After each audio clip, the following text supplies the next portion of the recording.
Don't forget to give the MSF staff assignments. Where you place people will determine how Mother Base grows. Right. That goes for me too. Assign me wherever you think is best. You? I thought you were second in command. Don't worry, I've got that covered. But MSF is still small, and I don't have the leisure of sitting around on my butt all day. I see your point, but... Not to brag or anything, but I kick ass at whatever job you gave me. Put me in the area you want to focus on developing most. I'll take real good care of the staff there. Easy, Kaz. March 10th, 1945. 381,300 cluster bombs were dropped on Tokyo. Japanese houses at the time were almost all made of wood. In that single day, a third of Tokyo burned to the ground. My mom lost her family and home in that raid. She had to move to Yokosuka and live with her cousin. The B-29s kept on coming, razing other major cities throughout Japan without mercy. Then, in August, they dropped atomic bombs on Hiroshima and Nagasaki, and Japan surrendered to the United States at last. After that, Yokosuka was flooded with American soldiers come to occupy the country. My mother was still in her mid-teens, and she learned from her cousin how to survive in that town, by servicing the troops. That's how she met my father, and how I was born. My father was an officer serving with the government section of Allied GHQ under General Whitney.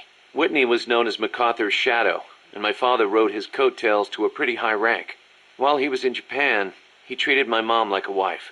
After he went back to the States, though, she never heard from him. I wasn't born until after he went back. My mom raised me as a single mother. She used the money my father left her to open a shop selling cigarettes and stuff to occupation troops. It was a decent living, but I didn't have citizenship. They're working to change the law now, but back then if your father was unknown, you couldn't get onto the Japanese family register. And in Japan, that means you can't be Japanese. So as I watched the American soldiers around town, I said to myself, I'm a son of America, the victor.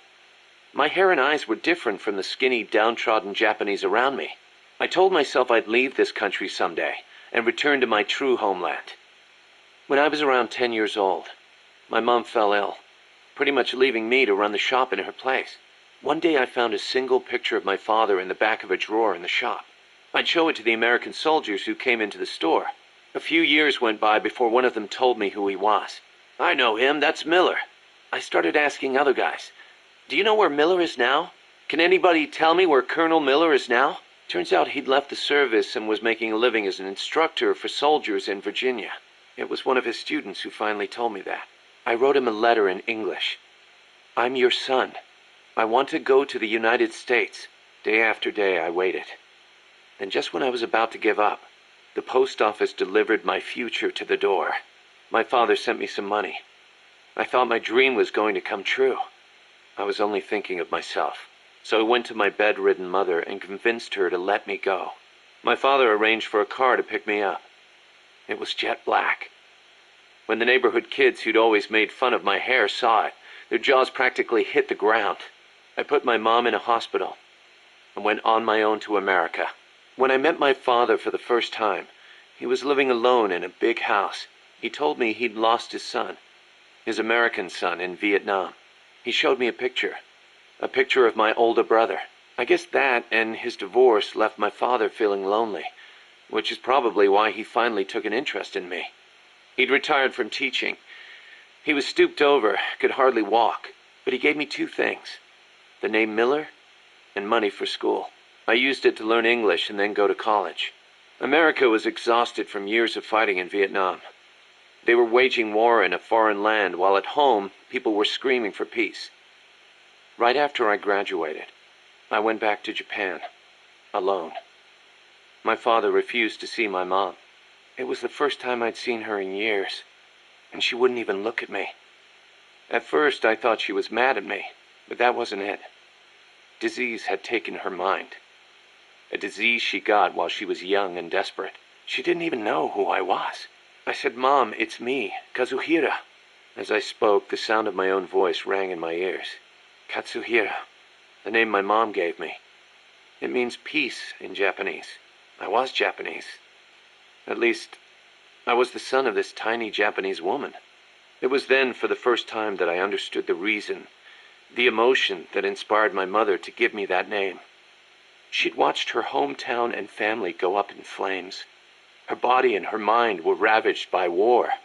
And yet she chose to have a child named Peace, with a man who was once her enemy. Japan lost the war. But what good is war as a measure of a country? Since the war and up until the oil shock last year, Japan's economy has grown every single year. It's on its way to becoming a stronger country than ever. I stayed in Japan and joined the JSDF. I was 22 at the time. I did it to pay our bills. But it wasn't just that. I could have found work anywhere. And I knew it. And still, I couldn't think of anything else to do with myself. 2 years later, I didn't have to worry about Mom's hospital bills anymore. I left the JSDF and went back to the States. My father was already dead and buried. I was told he'd shot himself in the head.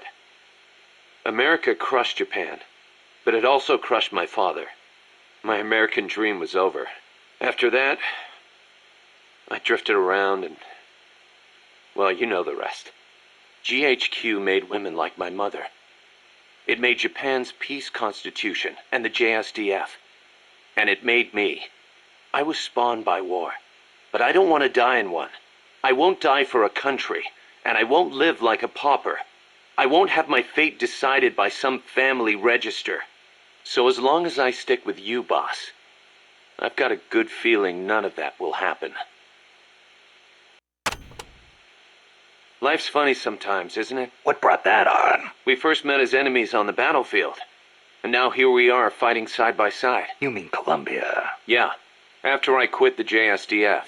I made my way there and got myself a position as a drill sergeant for a band of revolutionaries, despite the fact that I'd never seen a day of combat. I see you had the gift for talking business in Spanish even back then. Oh, come on, stop it. You're making me blush. Unlucky for me, though, you were in the service of the Colombian army. I remember it like it was yesterday. It all happened in an instant. You guys ambushed us, and half my unit was taken out. My mind went totally blank. I couldn't keep it together. My whole unit was wiped out, and I was left half dead from a bomb blast. Then, as I was leaving, you yelled out at me. I came all the way from Japan to be here. My place is on the battlefield. Then you asked for my help, saying, I want to be the one to end it. I remember being surprised that there were still samurai in Japan. You guys came over to me. I had a grenade hidden under me, but even then you were too fast. The second I pulled the pin, you grabbed the hand I was using to hold the grenade with both palms. I didn't want it to go off. I'd heard samurai were a proud bunch. I wanted to know why one of them would stoop so low as to try to take his opponent with him. And I said, I'll never lose again. We'll never lose again. Yeah. We'll do whatever it takes, but we'll never be beaten again. Then, I passed out from the blood loss. When I woke up, I was in your camp's infirmary, stuck full of tubes. Why'd you save me? Your enemy after I tried to kill you. Because you swallowed your pride and fought with everything you had. I just didn't want to lose. You found a way to fight back, even in the face of death, even when you knew you were going to die. That's the mark of a true warrior. It's not about gain and loss, or victory and defeat. I looked at the way you lived your life and saw the path I needed to take as a warrior. Wow, I never knew that. And that's why you... I realized then that the battlefield doesn't only divide people into allies and enemies. Sometimes it tells you more than just who's an ally or who's an enemy. Sometimes it helps reveal your true comrades. Like you and me, huh? That's right. And 2 years later, here we are.